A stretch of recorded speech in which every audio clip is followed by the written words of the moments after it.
Here comes the money. You're now listening to the Gambling with Gold podcast with Jason Gold. Presented by Champions Round. The Saturday parlay lock. Let's ride. First game on the board. We have the Kansas City Chiefs minus 8.5 hosting the Jacksonville Jaguars.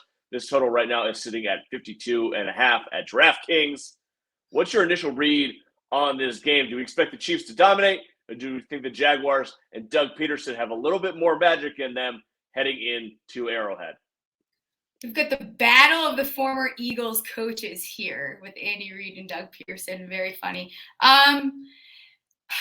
Jacksonville, you could say that was a very emotional win. They have 4 interceptions thrown by Lawrence. They come back. They're down 27-0 and end up winning this game. I think that they can cover this game. The Chiefs have not done well covering the spread at home. I think there is probably a little bit of value in that 8.5. With that said, I am on the Chiefs in this game. I've been saying for the last couple of weeks, I think that they're the darling, and I think that the hype has to end eventually. If they win this game, I'm probably just going to end up putting a Super Bowl bet on that because they've proven me wrong to this point. I also really think I like the Chiefs' first half. What are your thoughts on that? Okay, so here's kind of where I'm at on this game. There's no doubt that I believe the Chiefs are going to win. I also have, and we'll talk about this a little bit, I know that everybody is betting one specific teaser. We talked about it yesterday. Everybody is going to be betting this Chiefs minus 2.5 and Eagles minus 1.5 or 1, depending on what number you get. Everyone's going to bet that teaser. It seems like the easiest thing in the world to do, and the guaranteed blood bank lock to come home. Someone is going to bust this teaser. There's a reason that these lines have not moved high enough where the sportsbooks are trying to get to these 9.5 numbers and try to take you out of teaser range. So I guess the point is, which side do you believe is going to bust it? Do you believe it's going to be the Giants winning outright? Do you believe it's going to be the Jaguars? Or do you believe that the Eagles and Chiefs will both win, but potentially one of them comes close? Maybe Kansas City wins by 2, Philadelphia wins by 1, something like that. This teaser is going to break.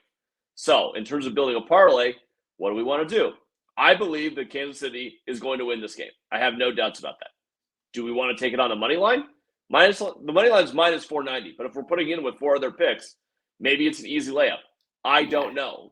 But there are statistics saying that Jacksonville is the way that you want to play this game. Doug Peterson, 6-0 in the postseason as an underdog. 5-1 straight up in those games. Kansas City also, like you said, really struggles at home covering the spread, especially these bigger numbers. Mahomes, as a favorite, when he's over 3 points, is hitting it like 42%. Jacksonville plus 8.5 seems like, to me, a good bet. Maybe it's a backdoor. Maybe it's something else. I like the idea of the first half. I get the angle. You're thinking the Jaguars are going to have a little bit of a hangover from what happened last week. Kansas City, well-rested at home, can dominate these teams early, especially Jacksonville's defense is not that great. I get it. But the 2 ways I would want to put it into our parlay would either be Jacksonville plus 8.5, or just say, fuck it, take the Kansas City money line minus 490 and throw it in there. That might be dumb, but that's kind of where I'm at here. Yeah, I'm kind of leaning that way too. The reason why I kind of like the 8.5 too is Kansas City's defense has not been good this entire year.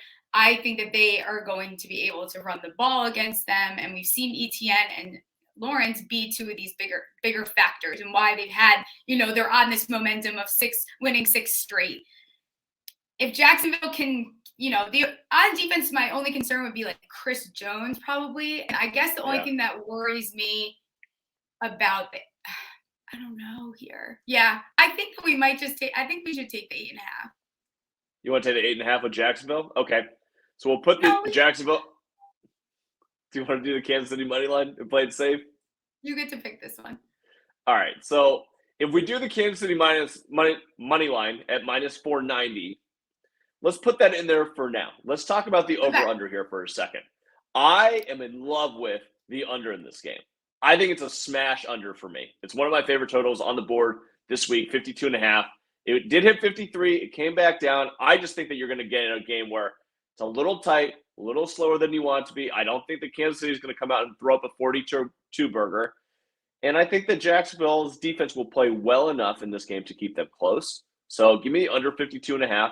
I'm fine putting that with a minus 490. And let's see where the board takes us on the second game that I know you don't really want to talk about. Yeah, I don't want to talk about it, but we absolutely can. You know what?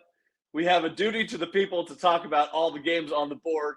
I'm sorry that your team's involved, but we're going to get involved with it. All right, so the first two of the parlay is going to be Kansas City minus 490 money line and the under 52.5. Now we're going to head over to the link where you may or may not be this weekend. For those that are going to be attending the game, you may see Steph's wandering around the parking lot looking for interviews and drinking any White Claw that comes her way. Giants plus 7.5 at Philadelphia. Total set at 48 right now. I have a lean on the side and a total play, but I want to get your perspective first. Someone that is intimately familiar with both teams, especially the Giants. You were in Minnesota last week to see that epic victory. Daniel Jones, in fact, pointed you out in the crowd, it looked like, on his way out of the stadium. Great picture there. He definitely saw you. You're the only Giants fan in that corner that he was pointing to. All right, so what's your perspective on this game? I know that you think the Eagles are going to win, but yes. What do you think the path is for the Giants to be able to pull off an upset or at least keep this game close? Okay. I think there is a path. One, because Vegas have to worry about losing a bunch of money if the Eagles end up taking it all the way. You can just knock them out now, and you don't have to worry about every ticket that everyone has on the Eagles. But here's the thing. First of all, I didn't know. I totally forgot that when we played them the first time in that game that you will have Eagles fans talking about nonstop, that 48-22 blowout loss, the first time they met, Saquon only had 28 yards. They had no Leo Williams. They had no Xavier McKinney. They had no Adoree Jackson. That team was not exactly the same team that we've seen this team that's picked up momentum towards the end of the season, regardless of you want to talk about how many wins they had in a row. It's going to come down to Daniel Jones and Saquon probably once again. I think Richie James could get involved. Daniel Bellinger maybe unlocks as part of the key to this game.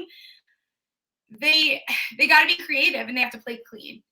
Playing clean is probably going to be the biggest thing for them. They have to play the way that they did against the Vikings, move the ball, trust Daniel Jones, go down the field. Jones's legs, right? The way that he's been able to scramble these last couple of weeks is exactly why people that were on the Jones train all along, he showed you why. This is actually his first really weird fact. This is his first time playing in front of fans at the Link. Huh. So the last time he played at the Link was during COVID when he had that infamous trip and fall over himself for whatever X amount of yards it was. He didn't rush for much that last blowout game. But I think when they have all their pieces there and everyone's working together, you see this team have a little bit more success. Be interesting to get Isaiah Hodgins involved. But if they win this game, Brian Daboll might just be the second coming of Jesus Christ. I swear to God, because this guy's onto something. I think an interesting parlay that I might do just for fun, even though I don't bet on my team, is the Daboll. You can do a Daboll parlay that is the Bengals winning and the Giants winning. Because I think the Bills, you've seen where they've started to, is that a Daboll effect? Is that what's going on there? Is that why things look a little bit shakier? But yeah, it's interesting. I'd like to hear your takes. I think you're on the Giants, though. All right, so there's a couple of reasons. Yes, I'm going to end up being on the Giants, and I'm going to force you to put them into the parlay here. Good. Not on the money line, although we did say on the Spicy Take show, I do kind of like them on the money line. But I'll give you a couple of reasons why I like them to cover the spread here. Apologies for reading off my sheet here, but I can't remember all this. Fading number one seeds in the divisional round, 25, 13, and 1. So there's one check mark for the Giants. Road teams that missed the playoffs the year before in the divisional round, 26 and 12 against the spread. Another check mark for the Giants. The third one, road teams in a divisional rematch in the divisional round, 14, 4, and 1 against the spread. That is 3 giant trend check marks for the New York Giants. Then you throw in the fact they're coming off this great win. They have it rolling. They have an incredible coach who's seeing a team for the third time this season. You don't think that Daboll is going to have everything cooked up his sleeve to take out exactly what he thinks will be advantageous for the Giants against the Eagles, he's going to have – now, it's on the players, obviously, to execute it. But I can guarantee you that Mike Kafka, Wink Martindale, and Brian Daboll will have everything cooked up for the players to go and take advantage of the Eagles in this game.